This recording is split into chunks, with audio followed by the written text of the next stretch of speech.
sort of got a little bit of background in the beginning. I have a passion for creating just healthy recipes, and I don't want to say healthy as a very strict term. Healthy to me doesn't mean, let's eat salads all day or drink green juices all day. I don't have any restrictions in my diet. I can't eat gluten, but I don't have restrictions in terms of meat, or anything like that, or dairy I try and limit just because of certain things, how it makes me feel. But I really just work with whole food ingredients, and that's big to me. I think the more ingredients that you can pronounce, the less ingredients in a list, is really what I look for when it comes to cooking. And I just try and really use kind of nice sources. I try and go organic as much as possible.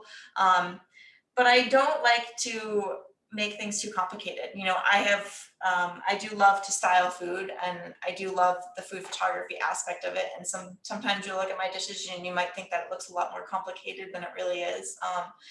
But really it's not. I just add a few nice colors to the end. But Star Infinite Food was actually started from my own personal Instagram. Years ago, I actually was recovering from an eating disorder, and I decided to use Instagram as a platform to hold myself accountable when I was in recovery. I just started kind of snapping food with my photos, whether it be my smoothie bowls at breakfast or my sandwiches at lunch. Very, very just simple, quick phone photos.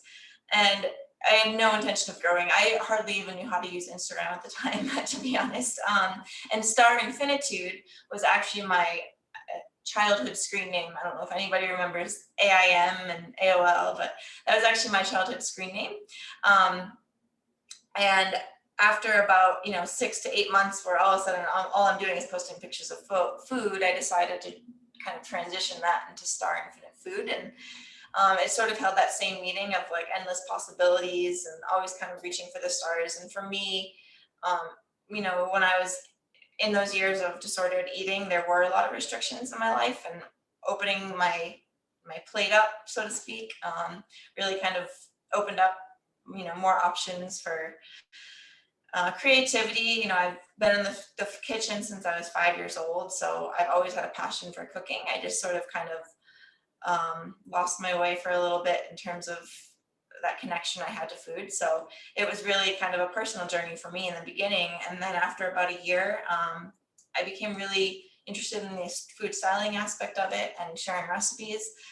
And then I started growing on Instagram, and, a few years later, it's now my full-time job. And I grew pretty fast, and I took a couple food photography classes just to kind of, see where it would take me, and kind of educate myself a little bit, and got a nice camera. And last year, at the very beginning of I should say right before the pandemic sort of hit, I remember sitting down last January and being like, I'm ready to write my first book. And then, come the end of February, I was signing a contract, and my manuscript was due in June, and little did I know, 2 weeks later, we were going to go into a full-blown quarantine pandemic. And but you know what? That's what I spent my 2020 doing. And it kept me busy. It kept me, focused. I always worked from home, so it didn't affect me as much as, some people in terms of my day to day. But, it certainly changed the scope of the entire world. So it was kind of nice to be able to create something that was bringing me joy, and that I knew would hopefully inspire others and bring them joy as well. So, this is now a compilation of 65 recipes, and I decided to go the route of, simplicity. I like to eat creative meals. I don't, like you, I don't like to eat the same things all the time. I'm constantly changing my flavors up. My fiance is always like, why don't you make that thing that you made 2 weeks ago? I'm like, well, I want to make that but different. So it was hard to narrow down the recipes for the book, but I think I was happy with, the variety that I chose. I have a breakfast chapter, I have a desserts chapter because I have a huge sweet tooth, and I have 2 different entree sections because that's really kind of where where I really strive, and I love to share savory recipes. So I have 2 entree recipes. One is comforting foods on the go. So it's more of those, nostalgic meals like, pasta marinara, and my version of pizza, and, chili, and things you kind of think about on like a cold Sunday, curling up with a bowl of soup.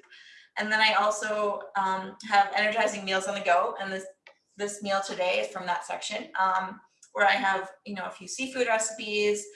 I have a couple chicken recipes, and a pretty good variety. I do include some vegan options throughout the book as well. I have a couple of vegan entrees in each section. I also have an appetizer section in the book, where it's about 50-50 there, where there's, vegetarian options.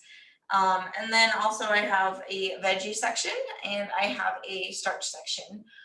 Quite a few potato recipes. I absolutely love potatoes. That's like my comfort food. And yeah, so that's a little bit of the background on, how I got started and kind of where my book's at. My book just launched on March 9th, and it's amazing to kind of see it come to fruition. I really enjoyed writing it. I enjoyed working with the publisher, and I hope that everybody else enjoys the recipes as much as I do.